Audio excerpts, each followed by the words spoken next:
کہ آپ اس بات پر فخر نہیں کرتے کہ اوروں نے کہا ہوگا محمد عربی صلی اللہ تعالیٰ علیہ وسلم کو پیٹھ پیچھے کی خبر نہیں، اوروں نے اگر لکھا ہوگا وہ ہمارے بڑے بھائی کی طرح ہوتے ہیں، بلکہ امتی عمل کرتے کرتے رسول تک بھی پہنچ سکتا ہے، اوروں نے پتہ نہیں کیا کیا کہا ہوگا، مگر مجھے اس بات پر فخر ہے امام عشق و محبت نے ہمیں جو ہمارے نبی کی عظمت جو بٹھائی ہے اور بتائی ہے وہ اس شان سے بتائی ہے، کہا سرور کہوں کہ مالک و مولا کہوں تجھے، باغ خلیل کا گل زیبا کہوں تجھے، اے جانے جام میں جانے تجلا کہوں تجھے، تیرے تو وصف عیب تناہی سے ہیں بری، حیران ہوں میرے شاہ میں کیا کیا کہوں تجھے، لیکن رضا نے ختم سخن اس پہ کر دیا، خالق کا بندہ خلق کا آقا کہوں تجھے۔ عظمت رسالت ہمیں اعلیٰ حضرت نے اس طرح سے بتائی ہے۔ لوگوں نے اگر اوچھے حملے کیے ہیں تو میرے عزیزو علم غیب کی بات کہتے ہو، اعلیٰ حضرت نے تو سنیوں کا یہ عقیدہ مضبوط کیا،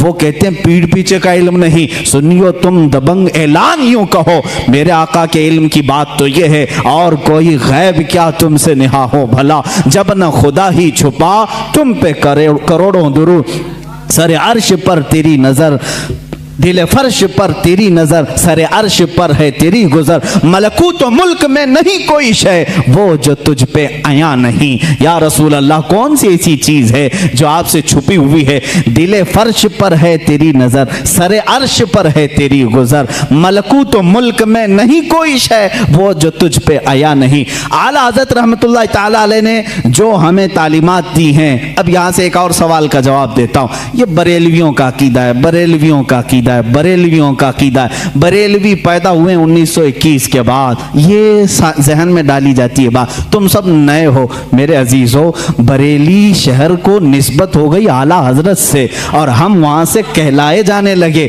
ورنہ اعلیٰ حضرت نے دین و ایمان جو ہمارے سامنے پہنچایا ہے وہی دین و ایمان ہے جو صدیق اکبر کا تھا، رسول کریم صلی اللہ تعالیٰ علیہ وسلم کے لیے جان دیتے تھے، اعلیٰ حضرت نے وہی دین اور وہی تسلب ہمیں دکھایا جو عمر فاروق رضی اللہ تعالیٰ عنہ کے اندر تھی، اشداء علی الکفار کی، رحماء بینہم کی صفات جو صحابہ کی تھی وہی آپ کو اعلیٰ حضرت نے دیا ہے، کوئی نئی بات نہیں، کوئی نئی بات نہیں۔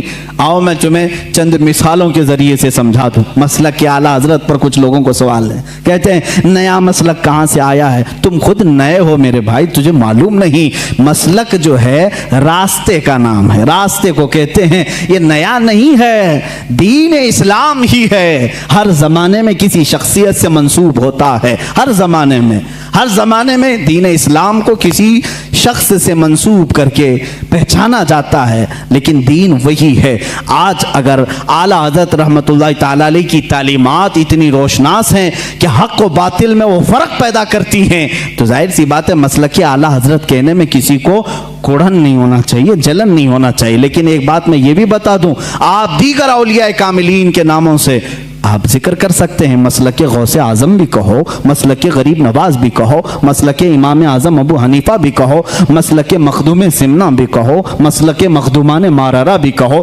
جس ولی کا جو طریقہ ہے اس کو مسلک کہا جاتا ہے۔ اعلیٰ حضرت کا نیا کوئی مسلک نہیں، نیا دین نہیں۔ چند مثالیں اگر میں آپ کو پیش کروں، حضور اکرم صلی اللہ تعالیٰ علیہ وسلم کے متعلق یہ بریلویوں کا عقیدہ، بریلویوں کا کہ حضور کو پتہ نہیں کیا کیا مانتے ہیں، حضور کو کہتے ہیں یہی دافع البلا ہیں، شافع ہیں، دافع ہیں، یہ تمام باتیں بریلویوں نے شروع کی۔ یہ کہتے ہیں حضور صلی اللہ علیہ وسلم کو شافع ہیں، دافع البلاؤں کو دور کرنے والے ہیں۔ تم مانتے ہو کہ نہیں مانتے ہو؟ بیماریوں کو دور کرنے والے اعلیٰ حضرت نے فرمایا ہے تو جلن ہو گئی، شروع ہو گئی۔ آؤ میں صحابہ کی زندگی میں تمہیں بتاؤں۔ حضور اکرم صلی اللہ تعالیٰ علیہ وسلم کی بارگاہ میں ایک خاتون آئی اپنے گونگے بچے کو لے کر، جس کی زبان نہیں تھی، بولتا نہیں تھا، 8 سال کا یا 10 سال کا بچہ تھا۔ مجھے بتاؤ زبان دیتا کون ہے؟ کون دیتا ہے؟ اللہ دیتا ہے۔ وہ صحابیہ کو کیا معلوم نہیں تھا کہ وہ رسول کے پاس کیوں آئی؟ کیا تم اس کو بھی، اس صحابیہ کو بھی بریلوی بولو گے؟ میرے عزیز انصاف کرو، زبان نہیں تھی، لے کر کے آئی۔ حضور صلی اللہ تعالیٰ علیہ وسلم تو بانی اسلام ہیں، شارع اسلام ہیں، آپ منع کر دیتے اے خاتون تم میرے پاس کیوں آئی؟ جا، زبان اللہ دیتا ہے، زبان قوت گویائی، بولنے کی طاقت اللہ کی دین ہے، جا اس کے پاس۔ حضور تو کہتے، حضور نے بھی نہیں فرمایا۔ خاتون آئی بچے کو لے کر، رسول کریم صلی اللہ تعالی علیہ وسلم نے پوچھا کیا بات ہے؟ کہا گونگا ہے، بولتا نہیں، آپ ایسا کچھ فرما دیں، ایسا کچھ علاج دے دیں کہ یہ بولنے لگ جائے۔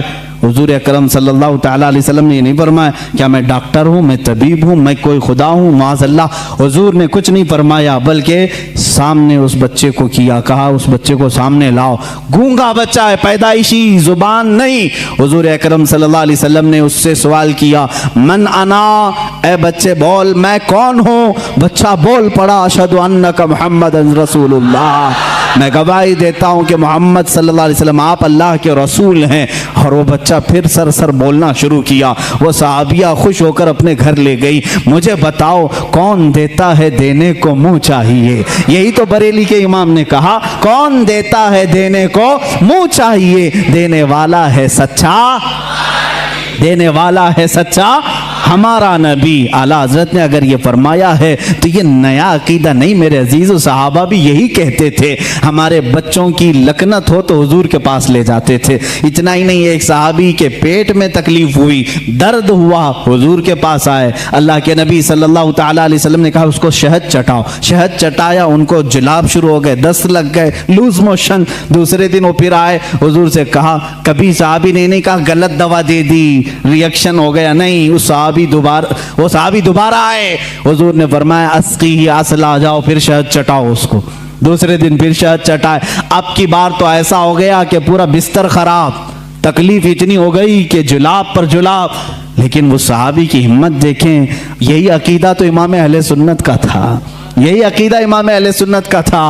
وہ صحابی تیسرے دن آئے، کہا یا رسول اللہ صلی اللہ علیہ وسلم 2 دن سے آپ شہد چٹانے کے لیے کہہ رہے ہیں، جب شہد چٹاتے ہیں تو زیادہ ہو جاتی بیماری، دست و جلاب زیادہ ہو جاتے ہیں، کیا کروں؟ اللہ کے نبی صلی اللہ علیہ وسلم فرماتے ہیں جا آج کے دن پھر شہد چٹا، اس لیے کہ تیرے بھائی کا پیٹ جھوٹ بول رہا ہے، اللہ کا نبی سچ بول رہا ہے۔ تیسرے دن وہ پھر گئے، شہد چٹایا، اس کے بعد سارا دست بند، جلاب بند، اور پیٹ کا مرض بھی ہمیشہ کے لیے ختم ہو گیا۔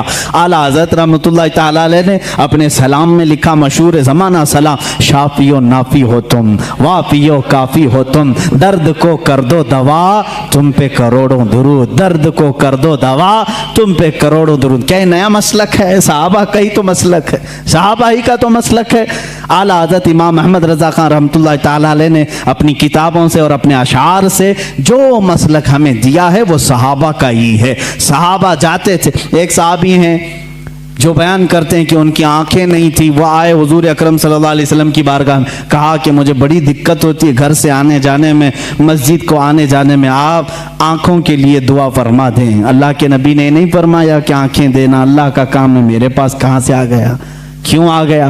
صحابہ کو معلوم تھا دیتا اللہ ہی ہے، دروازہ رسول کا ہوتا ہے، کیونکہ میرے آقا نے فرمایا انما انا قاسم واللہ یعطی، اللہ دیتا ہے اور میں تقسیم کرتا ہوں، اللہ دیتا ہے میں تقسیم کرتا ہوں۔ حضور نے فرمایا ہے بخدا خدا کا یہی ہے در، نہیں اور کوئی مفر مقر، جو وہاں سے ہو یہیں آ کے ہو، جو یہاں نہیں تو وہاں نہیں۔ اعلیٰ حضرت نے فیصلہ کیا، جو یہاں نہیں تو وہاں نہیں، اعلیٰ حضرت نے فیصلہ کر کے ہمیں بتا دیا ہے جو یہاں نہیں تو وہاں نہیں۔ بہرحال میں ان کی بات کو نقل کیا۔ خیر، اعلیٰ حضرت رحمۃ اللہ تعالیٰ علیہ نے کوئی نیا مسلک اگر دیا ہے تو مجھے بتاؤ کون سی نئی بات ہے جو صحابہ اکرام نے اپنے زمانے پاک میں حضور صلی اللہ تعالیٰ علیہ وسلم کے لیے اپنا معمول بنایا تھا، وہی چیز پیش کی۔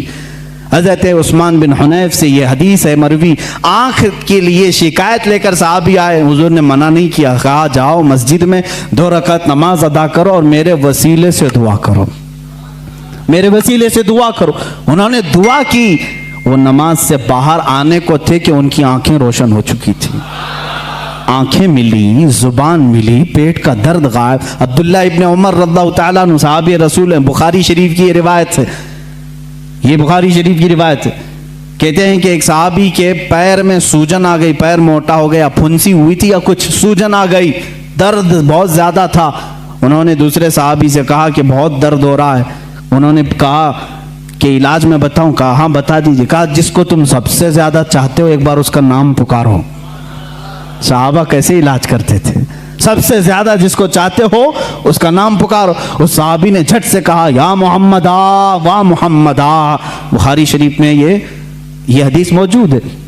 جیسے ہی انہوں نے فرمایا اور پیر جھٹکا، وہ صحابی کہتے ہیں میرے پیر سے سوجن غائب ہو چکی تھی، میرے پیر میں درد نہیں تھا۔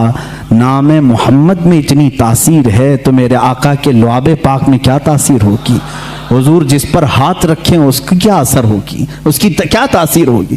عزیزان گرامی وقار، رسول کریم صلی اللہ تعالیٰ علیہ وسلم کے متعلق جو کچھ بھی عظمت اور آپ کے مقام و مرتبے کی تعظیم و تکریم کے سلسلے میں اعلیٰ حضرت امام احمد رضا خان رحمۃ اللہ تعالیٰ علیہ نے اپنی کتابوں میں لکھا، اس میں سے کوئی نئی بات نہیں، بلکہ ساری وہی باتیں ہیں جو صحابہ حضور کے لیے کیا کرتے تھے، میرے آقا صلی اللہ علیہ وسلم سے جو حد درجے تعظیم و تکریم کرتے تھے۔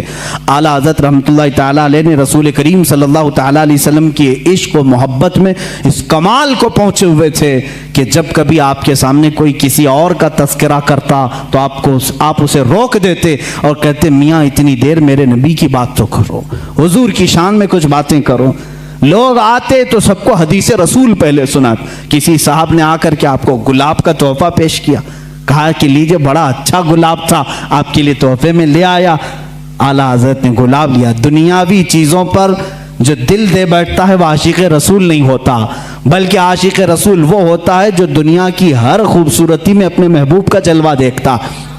گلاب لیا اور کہا یہ تو گلاب صبح شام کا ہے، صبح کھلا شام میں مرجھا گیا، اور اس کے بعد میں اس گلاب سے محبت کرتا ہوں۔ سنو، سرتاب قدم ہے تن سلطان زمن پھول، لب پھول دہن پھول زقن پھول بدن پھول، واللہ جو مل جائے میرے گل کا پسینہ، مانگے نہ کبھی عطر نہ پھر چاہے دلہن پھول۔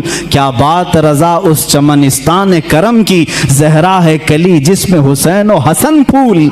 پورے پھول پر نعت لکھ دی، کسی نے پھول خالی پیش کیا تھا اور بارگاہ مصطفیٰ میں پھول پر پوری نعت لکھ دی۔ میاں میں تو پھول اس کو تسلیم کرتا ہوں جو جب سے کھلا ہے کبھی نہیں مرجھاتا، بلکہ اس کے سائے میں جو آ جاتا ہے وہ بھی کھلا کا کھلا رہتا ہے۔ یہ اعلیٰ حضرت امام اہل سنت فاضل بریلوی رحمۃ اللہ تعالی علیہ کے عشق رسالت کا معاملہ تھا۔